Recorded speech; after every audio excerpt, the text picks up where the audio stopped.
वैष्णव जन तो तेरे कहिए जे, वैष्णव जन तो तेने कहिए जे, पीड़ पराई जाने रे।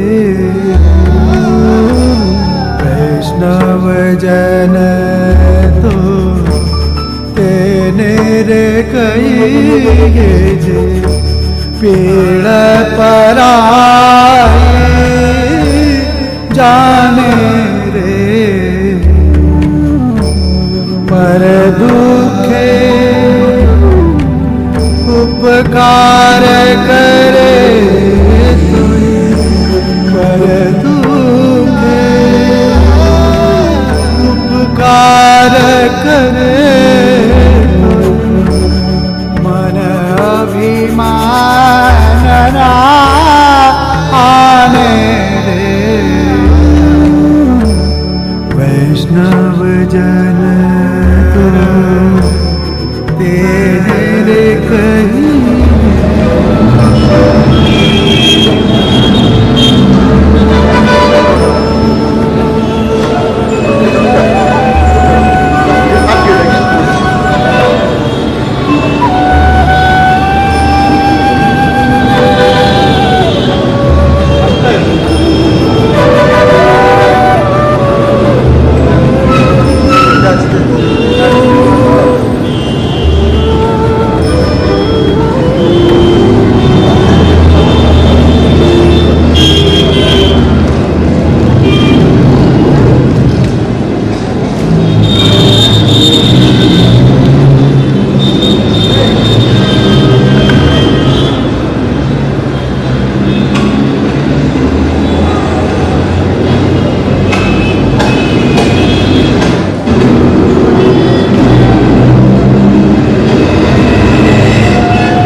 बाबू ए बाबू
मत दया कर ମୋ ଘର ମତେ ଫେରେଇ ଦିଅ, ମୋ ଘର ଛାଡ଼ି ତମେ ଚାଲିଯାଅ। ଏମିତିରେ କି ତମ ଛାଡ଼ି ଚାଲିଗଲେ ନା ଯିବ ସିଧା ଫିଙ୍ଗା କରିକି ବସିକି ଯିବା। ତିନି ଗଲାକୁ ସିଏ ତା ଛାଇ ବି ସେ ଏରିଆ ବାହାରିବ। ତମେ କଣ ଭାବୁଛ ତମ ଦେଶ ଭାଗ୍ୟ ଦେଶକୁ ସ୍ୱାଧୀନତା ମିଳିଗଲା? ଆମ ଦେଶର ଲୋକ କ୍ଷତି ହେଲେଣି, ରକ୍ତପାତ ହେଲାନି। ଆରେ ବାବୁ, ସ୍ୱାଧୀନତା ଆଗରୁ ରକ୍ତପାତ ହଉଥିଲା। ସ୍ୱାଧୀନତା ବେଳେ ବି ସେମିତି କେତେ ଲୁଟ କରିବ। ଆଉ ଏବେ ସ୍ୱାଧୀନତାର 71 ବର୍ଷ ପରେ ବି ଲୋକ ମରୁଛନ୍ତି, ରକ୍ତପାତ ଚାଲିଛି। ତାମାନେ ମୋଟାମୋଟି ଭାବରେ କହିବାକୁ ଗଲେ ତମ କଥା ଏଠି କେହି ମାନୁନାହାନ୍ତି। ଖାଲି ଜାତିର ଜନକ, ଜାତିର ପିତା କହିକି ତମ ଜୟନ୍ତୀ କରୁଛନ୍ତି। ଆଉ ସହର ବଜାରରେ ଛକ ମାନଙ୍କରେ ତମ ମୂର୍ତ୍ତି ଆଉ ଫଟୋରେ ଫୁଲମାଳ ପକେଇକି ବାହା କହିକି କଣ ଲାଭ ଅଛି? ତମେ ତ ମରିଯାଉଛି ଗଲଣି। ତମର ଏଇ ପଥର ମୂର୍ତ୍ତି କି ମୁଁ କାହିଁକି ମୁଁ ବି ବୁଝିପାରୁଛି।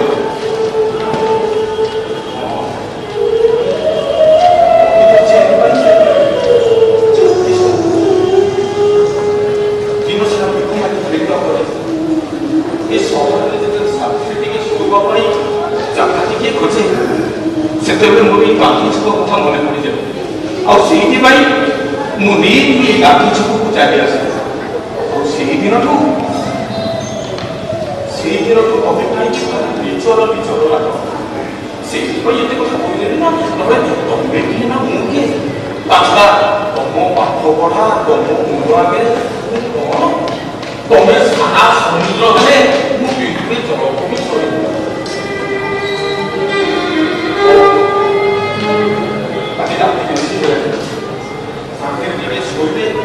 ପୁଣି ସକାଳୁ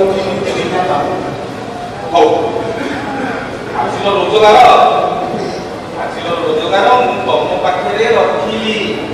ତମ ପାଖରେ ରଖିଛି ତମେ ମୋ ସାଙ୍ଗରେ ବେଇମାନି କରିପାରିବ।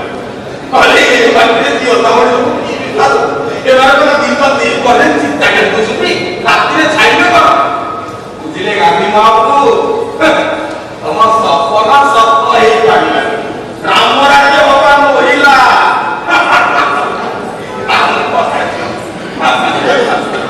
ହଉ ମୁଁ ଏଥର ଶୋଇନି। ମୋ ରୋଜଗାର, ମୋ ରତ୍ନଭଣ୍ଡା, ଆଉ ଶେଷରେ ମୋ ଜୀବନଟା ତମକୁ ଲାଗିଲା ରାତି କରି ସକାଳ କରାଯାଏ। हे राम, हे राम, हे राम।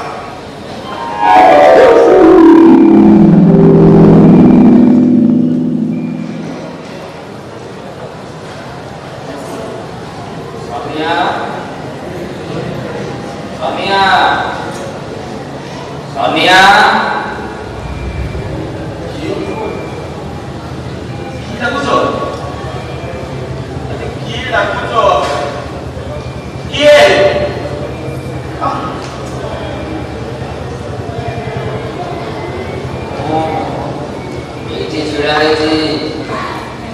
ରାତିର ତୋର ଏକମାତ୍ର ବନ୍ଧୁ।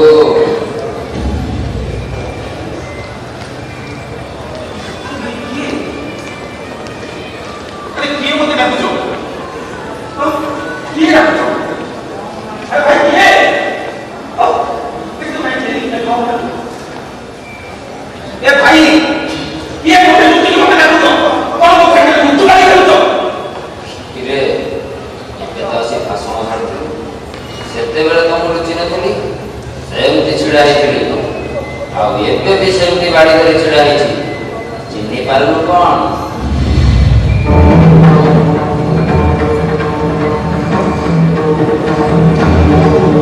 ଗାନ୍ଧୀ ମହାପ୍ରଭୁ,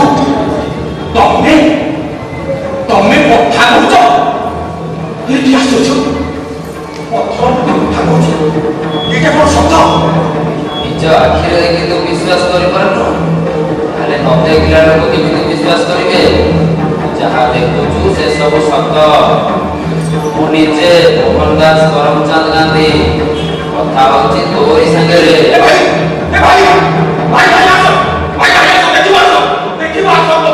କଥା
ପିତାଙ୍କ ବିଷୟରେ ମିଛ କହିବା ଅପରାଧରେ ମୋତେ ଜେଲକୁ ବି ପଠାଇ ଦେଇପାରନ୍ତି।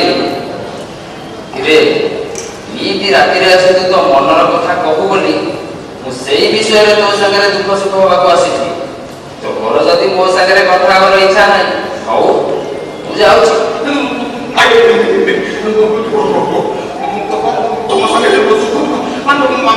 ମାନେ କଥା ହବାକୁ ମୁଁ ରାଜି, ମତେ ଗୋଟେ କଥା କୁହ, ତମେ କଣ ସତରେ ଗାନ୍ଧିଜୀ ମାନେ ଆମ ଜାତିର ପିତା?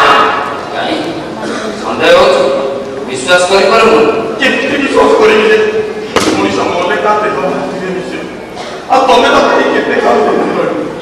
ତାପରେ ସବୁ ବଜାର ଛକେରେ ତମ ମୂର୍ତ୍ତି ମାନେ ଠିଆ ହେଇଛି, ସେଥିରୁ ଗୋଟେ ମୂର୍ତ୍ତି ଯଦି କଥା କହିବ ତମ ଭଳିଆ ଚଲାଚଳ ବୁଲିବ ପତାକା ମତେ ଅବଶ୍ୟ କଥାଟା ସମସ୍ତଙ୍କୁ ଅଡୁଆ ଲାଗିବ, କିନ୍ତୁ ଏ କଥା ସତ। ମୁଁ ନିଜେ ତୋରି ଆଗରେ ଛିଡ଼ା ହେଇଛି ଆଉ ତୋରି ସାଙ୍ଗରେ କଥାବାର୍ତ୍ତା ହଉଛି। ସେଠୁ ମୁଁ ମୋ ନିଜ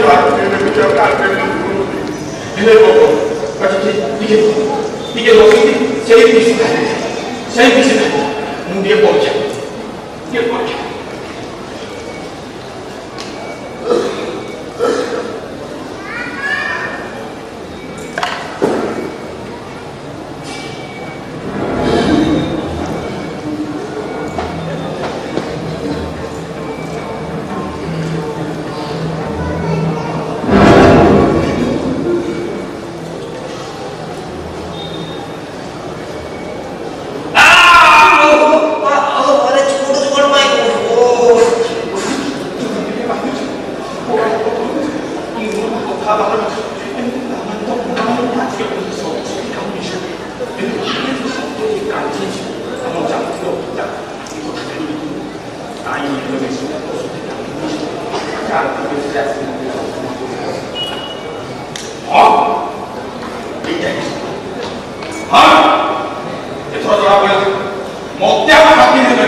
ଦିନେ ନା ଦିନେ ସେମାନେ ମୋ କଥା ବୁଝିପାରିବେ। ଏ କଥା ସବୁ ମୋର ନୁହଁ, ଏ ସବୁ ଶାସ୍ତ୍ରର। ସତ ସବୁବେଳେ ସତ, ଦିନେ ନା ଦିନେ ସତ ସାମ୍ନାକୁ ଆସିବ। ଆଉ ଯେତେ ହିଂସା ଦେଶ କହିଲେ ବି ଅହିଂସା ସବୁବେଳେ ବିଜୟ ଲାଭ କରିବ। ସୋନିଆ এই সমানে কথা আচ্ছা মতো গোটে কথা কইলা জনে আসি মু জানু চাপলাই মারি মু কোন চুপরে কি আই নাই নীরবরে আর ধারକୁ দেখাই দেব।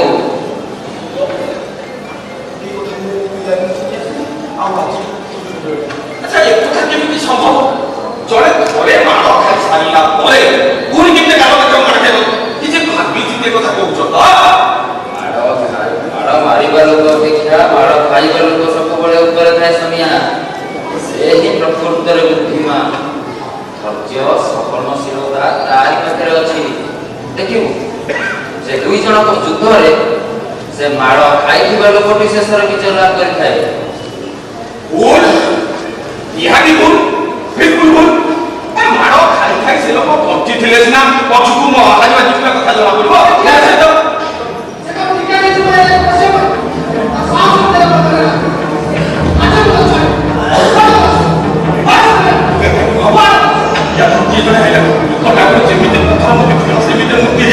ମୁଁ ଶୋଇପଡ଼ି ନହେଲେ ଏଠି ତମ ସାଙ୍ଗରେ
ତମ ମୁଖରେ ପଡ଼ିକି ମୁଁ ଚୁପଚାପ ସବୁ ସହିଲି। ଗୋଟେ ଘରକୁ ମହିଳା ପରେ ଆଉ କାମଟା ବି ଦେଖେଇଦେଲି। ହଁ ମୁଁ ସବୁ ଦେଖିଛି। ଆଉ ଏ କଥା ମୁଁ ଜାଣିଛି ଯେ ତୁ ମୋ କଥା ଭାବି ମାଡ଼ ଖାଇଛ। ଘରୁ ବି ପ୍ରତିବାଦ କଲୁନି। ତୋ ଭିତରେ ଥିବା ରାଗ, ହିଂସା, ପ୍ରତିହିଂସାକୁ ସବୁ ଚାପି ରଖିଲୁ। ତମେ କହିଲେ କିବ ନା ମୋ ବେକରେ ଫୁଲ ମାଳ ପକେଇବ? ଯାହାକୁ କହିଥିଲେ ନା ମାଡ଼ ମାରିବା ଲୋକ ଅପେକ୍ଷା ମାଡ଼ ଖାଇବା ଲୋକ ସବୁବେଳେ ଉପରେ ଥାଏ। ଆଉ ଉପରକୁ ଚଢ଼ାଉନି। ଏମିତି ଉପରକୁ କହି କହି ମଣିଷ କେତେବେଳେ ତମ କଥାରେ ପଡ଼ିକି ଉପରକୁ ଚାଲିଯିବ। ଏ ଗାନ୍ଧୀ କାହା ଦେଶକୁ ସ୍ୱାଧୀନତା ଆଣିଲାଣି ଯେ ଦେଶଟାକୁ ଖରାପ କରିଦେଇଯାଇଛି। ମୋ ସାଙ୍ଗରେ କରୁଥିଲେ। ଗୋଟିଏ ମନ ଗୋଟିଏ ଲକ୍ଷ୍ୟ ନେଇ ଲଢ଼େଇ କରୁଥିଲେ। ସେ ଲଢ଼େଇ ଥିଲା ସତ୍ୟର ଲଢ଼େଇ, ଧର୍ମର ଲଢ଼େଇ, ଅହିଂସା ମାର୍ଗରେ ଲଢ଼େଇ ଜାରି ରହିଲା। ଶେଷରେ ଭାରତକୁ ସ୍ୱାଧୀନତା ମିଳିଲା। ଏତେ ବଡ଼ ଘଟଣା ଆଜି ସେମାନେ ଦେଖି ସାରିଲା ପରେ ତମକୁ ଏସବୁ କଥା କହିବା ପାଇଁ ଟିକେ ଖରାପ ଲାଗୁନି? ଖରାପ କାହିଁକି ଲାଗିବ? କଣ ଖରାପ କଥା କହୁଛି? ଗୀତା, ବାଇବେଲ, କୋରାନ ଭଳି ଧର୍ମ ଗ୍ରନ୍ଥରେ ଯାହା ସବୁ ଲେଖା ହେଇଛି ମୁଁ ତ ତତେ ସେଇ କଥା କହୁଛି।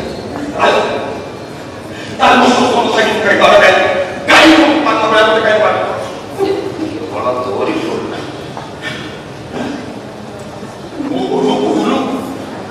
ମୋର ଭୁଲ କୋଉଠି ରହେ?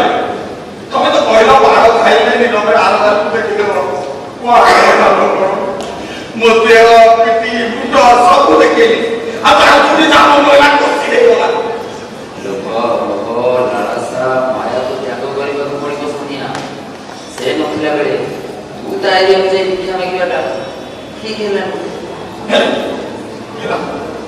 ହେଲା ଭୁଲ ମୋର। ତାମାନେ ସେ ଏରିଆକୁ କିଣିକି ନା ତାକୁ ପସନ୍ଦ କରେ। ମୁଁ ସେ କଥା କେତେବେଳେ କହିଲି? ସେ ନଥିଲା ବେଳେ ତୁ ତା ଏରିଆକୁ ଯାଇ କାହିଁ ଭିକ୍ଷା ମାଗୁଥିଲୁ? ଆଚ୍ଛା ଯଦି ତୋ ଏରିଆରୁ ସେ ଭିକ୍ଷା ମାଗିଥାନ୍ତା ତୋର କ୍ଷତି ହେଇଥାନ୍ତା କି ନାହିଁ? ସେମିତି ସେ ଥାଉ କି ନଥାଉ ତୁ ତୋ ଏରିଆରୁ ଯାହା ପାଇବା କଥା ପାଇବୁ। ତା ଆଡ଼କୁ ମନ ବଳେଇବାଟା ଉଚିତ ନୁହଁ। ହେଲା ଭୁଲ ମୋର। ତାପରେ ସେ ମାଡ଼ ଖାଇବ ମତେ ନହୁ ମାଡ଼ କରିବ।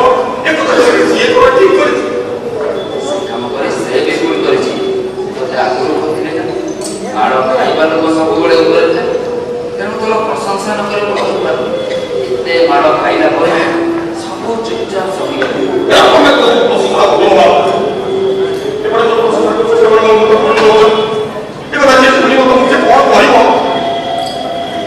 ଆରେ ଦୁନିଆ ସାରା ଲୋକ ମତେ କେତେ କଣ କହୁଛନ୍ତି।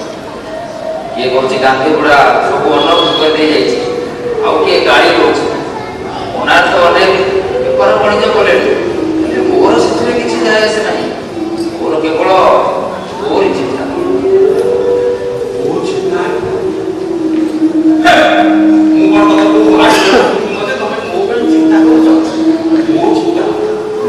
ରାତିରେ ଆସି ଯେତେବେଳେ କଥା ବିପଦ କହିଦଉ ସେ ଗାଳି ହଉ କି ଗାଳି ହଉ ସେମିତି ତୋର ସେ କଥା ଗୁଡ଼ା ଶୁଣି ଶୁଣି ତତେ ମୁଁ ନିଜର ବୋଲି ଭାବି ନେଇଛି। ନିଜର ବୋଲି ଭାବି ନେଇଛି। ସେଇଥିଲାଗି ମତେ ମାଡ଼ ଖାଇବାକୁ ବୁଦ୍ଧି ନାହିଁ। ସେଠି ନିରବରେ ଠିଆ ହେଇକି ମାଡ଼ ଉପରେ ଉପଭୋଗ କରୁଛ। ମୋ ଭାଇ ବନ୍ଧୁ କୁଟୁମ୍ବ ମୋ ଜୀବିନି ଗଛ ଲଗେଇଲେ ଗୋଟିଏ ଦିନର ଫୁଲ ଫୁଟେନି କି ଫଳ ଫଳେନି। ସେ ଫଳ ଭବିଷ୍ୟତରେ ମିଳେ। ମଣିଷ ଆଜି ଯେଉଁ ଗଛ ଲଗାଏ ତାର ଫଳ ମିଳିପାରେ। ପୁଅ ନାତି ନାତୁଣୀ ସେ ଫଳ ପାଇ ଖୁସି ହୁଅନ୍ତି ଆଉ କୁହନ୍ତି ଯେ ମୋ ବାପା ଜେଜେ ଏ ଗଛ ଲଗେଇଥିଲେ। ସେମିତି ମତେ ଯୋଉ ବୁଦ୍ଧି ଜ୍ଞାନ ଦେଲା ସେ ଫଳଟା ମୁଁ ଏବେ ପାଇଲି। କେତେ ମାଡ଼ ଖାଇକି ମୁଁ ମରିକି ଉପରକୁ ଗଲା ପରେ ମୋ ଘରରେ ଫୁଲ ହବା ପରେ ଏଇଆ ସୋନିଆ କଥାଟାକୁ ଟିକେ ବୁଝିବାକୁ ଚେଷ୍ଟା କର। ଏଟା ମୁଁ ଯାହା କହୁଛି ତୋରି ଭଲ ପାଇଁ। ତେଣିକି ତୋ ଇଚ୍ଛା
ମୋ ତ କେମିତି ହଳଟା ତମେ ଜାଣିନ ଆରେ ସେ ଆସିବ ସିଏ ମୋର କଣ କରିବ? ସେଟା ମତୁଆ ମାନେ କେମିତି ଭାବନା କରନ୍ତି ତମେ ଦେଖିନ ନା ଜାଣିନ? ଆରେ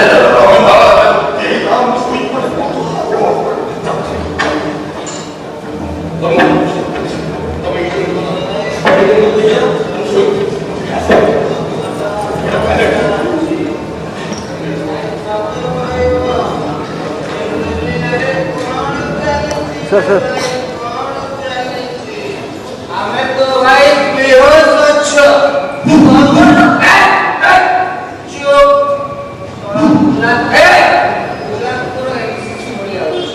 हमें तो भाई बेहोश बच्चों भाई सब तो ये दुनिया में कौन चाहिए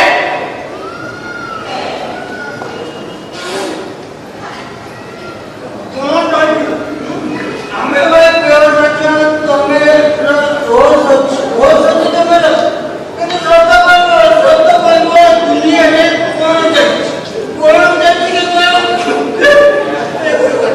हमारे भाई बेहोश बच्चों तुम्हें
ଯଦି ଦେଖୁଥା ଆମେ ମନା କରିବା ଆମେ ତ ଭାଇ ବେହୋସ ଅଛ ତମର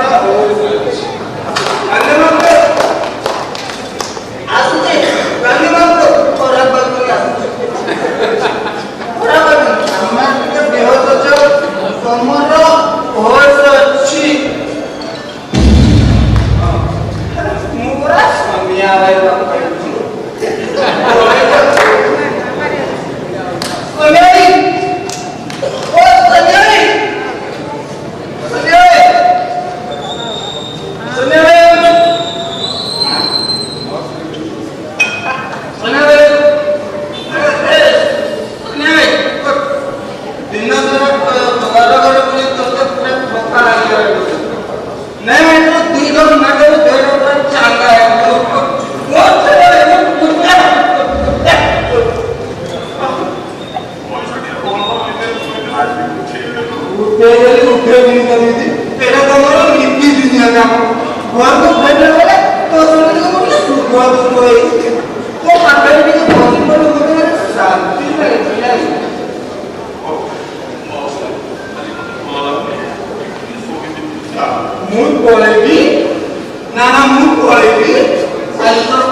ସବୁଦିନ ତ ମତେ ଆଉ ବସ୍ ବୋଲି ଟାଣି ଆଜି ମୋର କଥା ପୁରା ଓଲଟା ବସୁ ବସୁ ମୋର ତୋଳି ଦଉଛୁ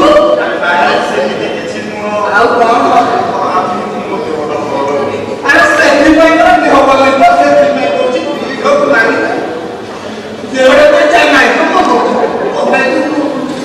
ଆରେ ନାଇଁ ନାଇଁ ନାଇଁ ନାଇଁ ଦିଗୁନି କଣ ଦିଗୁନି କଣ ଦିଗୁନି ଅନ୍ୟ ଜଣକୁ ମାଗି ଦେଇଥିଲୁ ଆଜି କଣ ଚାଚିଲ ମାନଙ୍କୁ ମନା କରିଦଉଛୁ କଥା ପୁରା କହିବାଟା କଣ ନେବି ଦେବି ଆରେ ନାଇଁ ତୁ କଣ କହିଲୁ ଯିବି ବସୁଛୁ ହେଲେ ପ୍ରତ୍ୟେକ ମୁଁ ଯିବି କାଲି ତୁ ମତେ ଦୋଷ ଦେଇଦେବୁ ମୁଁ ଯିବି ନାଇଁ ନାଇଁ ନାଇଁ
ଜମା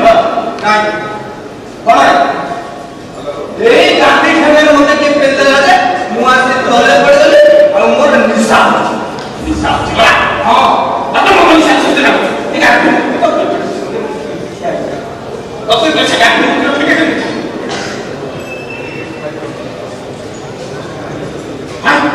अरे मते गांधी पूरा ठेंगा कर गांधी पूरा पुत्र न अरे वर्मा गांधी पूरा टिकट मोदी दियो आज भाई टिकट पेट्रोल की है ना मुंडी एक रात्रि असली केटी सुन मु तो काय तो देखिनी केबे देखिनी केबे देखिनी ना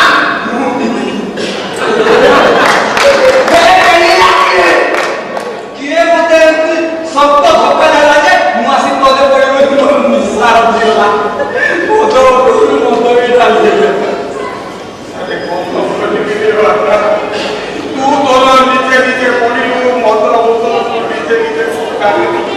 नीचे पड़ी हां मते रे मां मुझे जल्दी लग कौन के है रो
ବୁଝିପାରି ସବୁଦିନ ପାଇଁ ଛାଡ଼ି ଶାକାହାରୀ ହେଇଯାଇଥିଲି।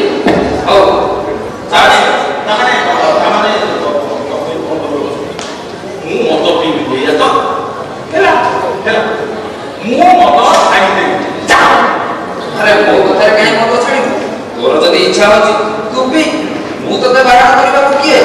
ଖାଲି ନିଜର ବୋଲି ଭାବୁଛି, ସେଇଥିପାଇଁ କଥା ବୋଧେ କହିଦେଲି।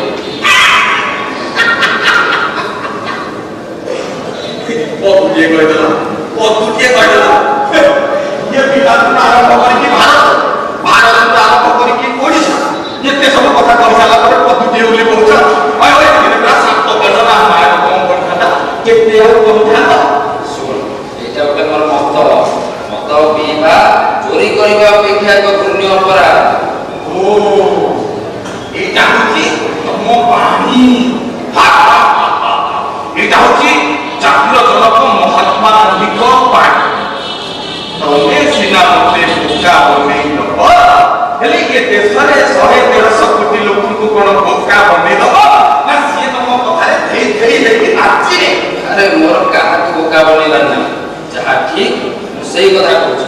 ତେଣିକି ଯିଏ ମାନିବ ତାର ଭଲ, ଆଉ ଯିଏ ନ ମାନିବ ତାର କଣ କ୍ଷତି ହେଇଯିବ ମତେ କହିଲା।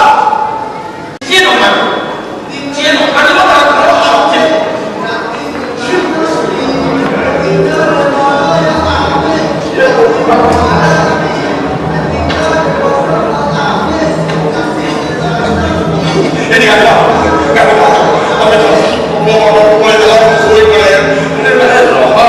ଶାସ୍ତ୍ର ମତ ନ ମାନି ଯିଏ ମଦ ପିଇବ ତା ବିଷୟରେ କହିସାରେ କିଛି କହିବା ଦରକାର ନାହିଁ। ପ୍ରଶ୍ନଟା ପଚାରିଛୁ ଯେତେବେଳେ ଉତ୍ତରଟା ନ ଦେଇ କେମିତି ଚାଲିଛି? ଏଠି କେବେ କିଏ ଆସିବ? ସେ ବୋଧେ ତୋର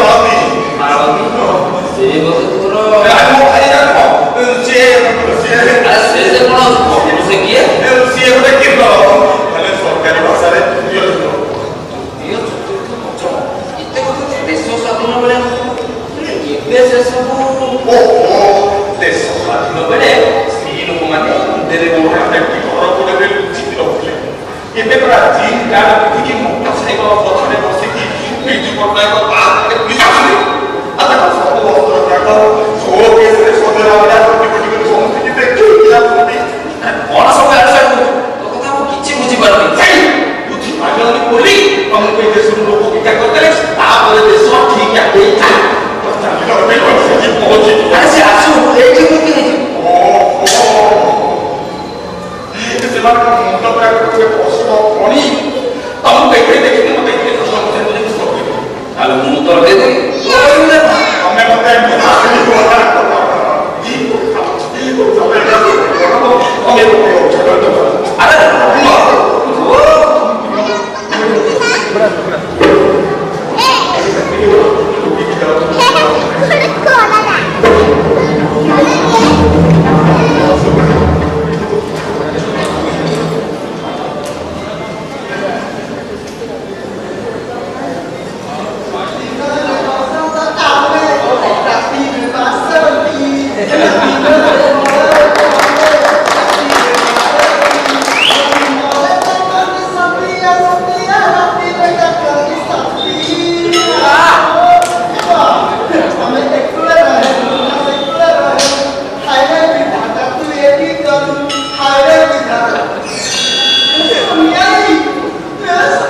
କେମିତି ଚମକି ପଡ଼ିଯିବ ଗାଧି ମୁଣ୍ଡଟା ଗୋଟେ ମୂର୍ତ୍ତି ସେ କଣ ଦେଖେଇ ଆରେ ବାବା ସେଇ କଥା ତ କହିଲି ଯଦି ଚିନ୍ତା କରୁଛୁ ହଉ ସେ କଥା ରାତି ବେଶୀ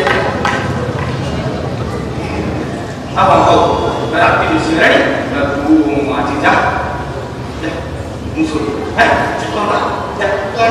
ମୁଁ ଘରକୁ ଯିବି ଶୋଇଛି ଆଜି ଶୋଇଲା କେବେ ଦେଖିଛୁ ତୋ ସାଙ୍ଗରେ ପଟେ ସୁଖ ଦୁଃଖ ନହେଲେ ଘରକୁ ଯାଇଛି ଯେତେ ରାତି ହେଲେ ଯେ ମା ତୋରି ପାଖକୁ ଆସେ ତୋ ସାଙ୍ଗରେ ପଟେ ସୁଖ ଦୁଃଖ ହେଇ ଘରକୁ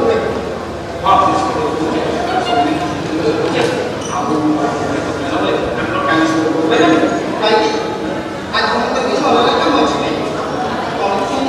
ଏ ମା କାଲି ଘରକୁ ଗଲେ ଆଉ କୋଉ ଆସନ୍ତି ତୋ ପାଖକୁ ଆସନ୍ତି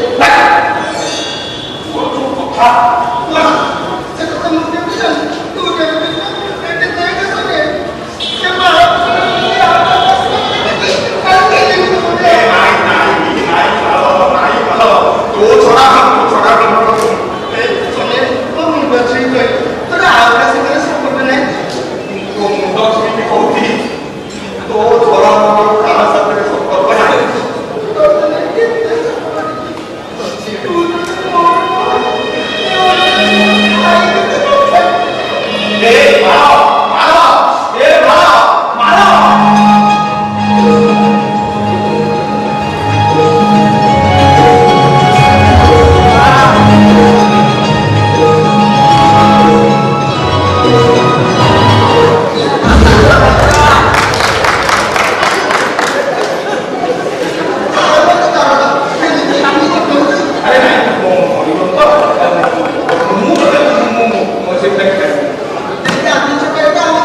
ମା ଆଇନ କାନୁନ ତ ମୁଁ ଲେଖିଦେବି ଯାଇଛି ନା ସେଥିପାଇଁ ଏଠି ନିର୍ଦ୍ଦୋଷୀ ଦଣ୍ଡ ପାଉଛି ଆଉ ଦୋଷୀ ମାନେ ବେକରେ ଫୁଲମାଳ ପକେଇ ପ୍ରବଚନ ଦଉଛି।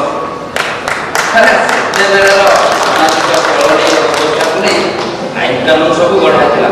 ଯେତେବେଳେ ସବୁଥିରେ ପରିବର୍ତ୍ତନ ହେଲାଣି ତ ନ୍ୟାୟିକ ବ୍ୟବସ୍ଥାରେ ପରିବର୍ତ୍ତନ ହେବା ଆବଶ୍ୟକ। ହଉ ସେ କଥା ଛାଡ଼, ଏବେ ଅସଲ କଥାକୁ ଆସ। ଅସଲ କଥା କୋଉ ଅସଲ କଥା? କିରେ ଏତେ ଶୀଘ୍ର ଭୁଲିଗଲୁ?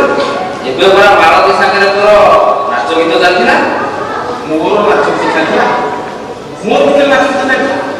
ସିଏ ତ ଗୀତ ଗାଉଥିଲା, ମୁଁ ତ ସେଠି ଶୋଇଲି। ମୁଁ କଣ ସାଙ୍ଗେ ଦେଖେ ନାଚୁଥିଲି? ହଁ ମୁଁ ସବୁ ଦେଖୁଥିଲି ମୂର୍ତ୍ତି ହେଇକି। ତୁ କେମିତି ଶୋଇଥିଲୁ ଆଉ ସେ କେମିତି ତୋଠୁ ଦୂରେଇ ରହି ତତେ କଥାବାର୍ତ୍ତା କରୁଥିଲା। ହଉ ହେଲା ମୁଁ ଶୋଇ ନଥିଲି। ତା ଦେହରେ ଦେହକୁ ଲଗେଇକି ମୁଁ ପ୍ରେମ କରୁଛି। ସେଠି କଣ ହେଇଗଲା? କଣ ହେଇଗଲା? ପୃଥିବୀଟା ଓଲଟି ଯାଇନି। ଯେମିତି ଥିଲା ସେମିତି ଅଛି। ଖାଲି ଯାହା ମାଳତୀ ଭୟରେ ଏ ଜାଗା ଛାଡ଼ି ପଳେଇଛି। ଆଉ ତୁ ତା କଥାକୁ ଏଡ଼େଇବାକୁ ଯାଇ ମତେ ଅଗଲ ବଗଲ କଥାବାର୍ତ୍ତା କରୁଛୁ। ନୁହେଁ ତ ଆଉ କଣ? ଟିକେ ଭଲ ପାଇବା ପ୍ରେମ କରିବା କଣ ଖରାପ କଥା ଯେ ତୁ ମତେ ଲୁଚଉଛୁ? ଲୁଚେଇଲି କାହିଁକି? ତମ ଆଖି ସାମ୍ନାରେ ହେଲେ ଜନସାଧାରଣଙ୍କ ଯିବା ଆସିବା ରାସ୍ତାରେ ଏସବୁ ଜମା ଭଲ ନୁହଁ। ଯାହାଦ୍ୱାରା ଲୋକମାନଙ୍କର ଦୃଷ୍ଟି କଟୁ ହବ।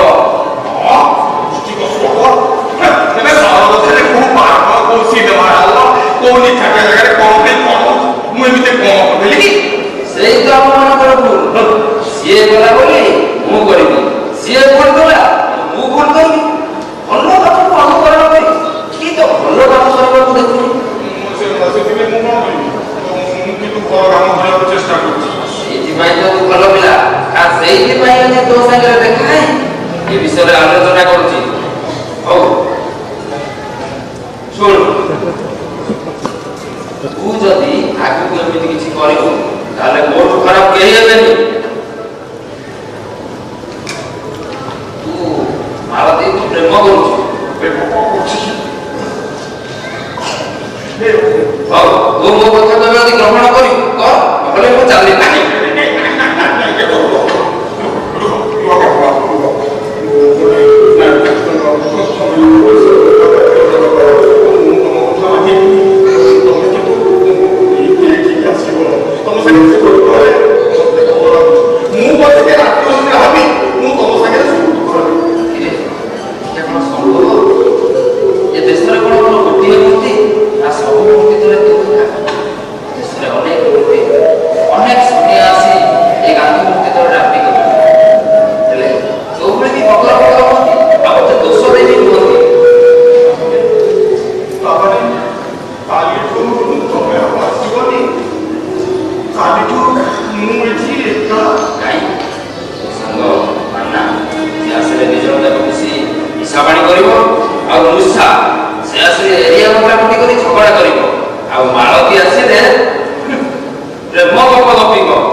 Gila,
ସେତିକିରେ ମୁଁ ମାରି ସାରିଛି।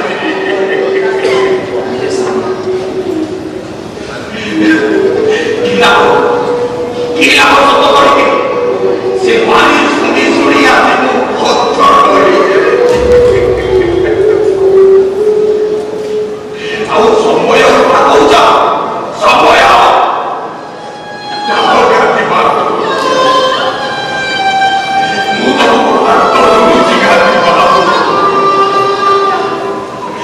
ତମେ ସେଇ ମଣ୍ଡପକୁ ଫେରିଯାଅ, ଆଉ ସେଇ ମଣ୍ଡପରେ ଠିଆହେଇ ତମେ ସେଇ ସମୟକୁ ଅପେକ୍ଷା କର। କୋଉଦିନ ସେ ସମୟ ଆସିବ, ଯୋଉଦିନ ସମୟ ଆସିବ ରାମ ରାଜ୍ୟରେ ପରିଣତ ହବ, ଆଉ କୋଉଦିନ ତମର ଏ ଦେଶ ସୁନାର ମୁଁ ନିଜେ ଆସିକି ତମ ମୂର୍ତ୍ତି ପାଖରେ ଜୁହାର ହେବି। ଆଉ ଯୋଉଦିନ ତମର ସପନ ସଫଳ ହବ, ଯୋଉଦିନ ତମର ଆଶା ପୂରଣ ହବ, ସେଦିନ ମତେ କରିବ କେହି ତମ ପାଖରେ ଫୁଲମାଳ ନ ପକାନ୍ତୁ। ମୁଁ ତମ ପାଖରେ ଫୁଲମାଳ ପକେଇ ପାଟି କରି କହିବି, ଜାତିର ଜନକ ମହାତ୍ମା ଗାନ୍ଧୀ, ଜାତିର ପିତା ମହାତ୍ମା ଗାନ୍ଧୀ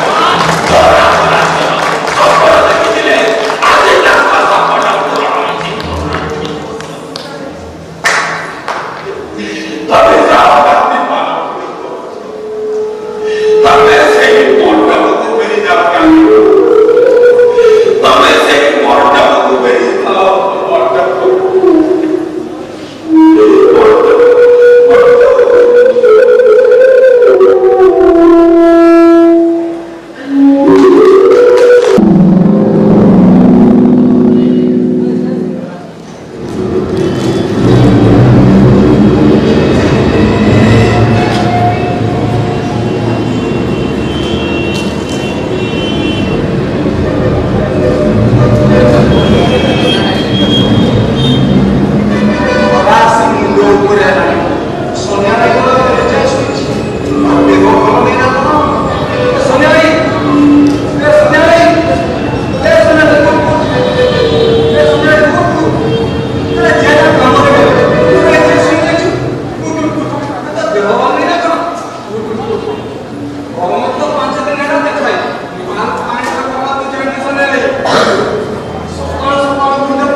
ସନି ଆଉ ନାହିଁ।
ଗାନ୍ଧୀ ମୂର୍ତ୍ତି କେବେ ଜୀବନ୍ତ ହେଇନି କି ସେ ପ୍ରେତାତ୍ମା ହୋଇ କାହା ସାଙ୍ଗରେ କେବେ କଥା ହୋଇନାହାନ୍ତି। ଦେଶରେ ଏମିତି ଲକ୍ଷ ଲକ୍ଷ ସନିଆ ଅଛନ୍ତି, ସେମାନେ ଅନେକ ଗାନ୍ଧୀ ମୂର୍ତ୍ତି ପାଖରେ ରାତିରେ ମୁଣ୍ଡ ଗୁଞ୍ଜୁଥିବେ ସିନା, କେବେ ଗାନ୍ଧୀଙ୍କ ସାଙ୍ଗରେ ପଦେ କଥା ହେଇନାହାନ୍ତି। କିନ୍ତୁ ସନିଆର ଏଭଳି କଥାବାର୍ତ୍ତା ଥିଲା କେବଳ ତାର ସ୍ୱପ୍ନ। ସନିଆର ଆତ୍ମା ଶାନ୍ତିରେ ରହୁ। ହେ ରାମ। ସତ୍ୟ, ନ୍ୟାୟ, ଧର୍ମ ଓ ଅହିଂସାର ପୂଜାରୀ ଥିଲେ ଆମ ଜାତିର ଜନକ ମହାତ୍ମା ଗାନ୍ଧୀ। ରାମରାଜ୍ୟର ସ୍ୱପ୍ନ ଦେଖିଥିଲେ ସେ, କିନ୍ତୁ ତାଙ୍କର ମୁଖ ନିଃସୃତ ବାଣୀକୁ ନେଇ ଆମେ ଭିନ୍ନ ଭିନ୍ନ ପରିସ୍ଥିତିରେ ତାଙ୍କୁ କଟାକ୍ଷ କରିଥାଉ। ବିଭିନ୍ନ ପ୍ରକାର ଥଟ୍ଟାମଜା କରି ଆମେ ତାଙ୍କୁ ଉପହାସ କରିଥାଉ। କିନ୍ତୁ ଆମର ଭାବିବା ଉଚିତ ଯେ ଗାନ୍ଧୀ ଯାହା ଚାହିଁଥିଲେ ବା କରୁଥିଲେ ସେସବୁ ଥିଲା ଆମର ମଙ୍ଗଳ ପାଇଁ। ସେସବୁ କାର୍ଯ୍ୟ କେବଳ ଆମମାନଙ୍କ ପାଇଁ ଉଦ୍ଦିଷ୍ଟ ଥିଲା। ଯଦି ସନିଆ ଭଳି ଜଣେ ମୂର୍ଖ, ନିର୍ବୋଧ ଆଉ ସରଳ ବ୍ୟକ୍ତି ଗାନ୍ଧିଜୀଙ୍କର କଥା ମାନି ସତ୍ୟ, ନ୍ୟାୟ, ଧର୍ମ ଓ ଅହିଂସାର ପଥକୁ ଅନୁସରଣ କରିପାରିଲା, ତେବେ ଆମେ କାହିଁକି ପାରିବାନି? ଯଦି ଏହି ଉଦାହରଣରେ ଆମେ ସାମିଲ ହୋଇପାରିବା, ତେବେ ଗାନ୍ଧୀଙ୍କ ସ୍ୱପ୍ନ ସାକାର ହେବ ଏବଂ ଆମ ଦେଶ ନିଶ୍ଚିତ ରାମ ରାଜ୍ୟରେ ପରିଣତ ହେବ, ଏଥିରେ ସନ୍ଦେହ ନାହିଁ। ହେ ରାମ।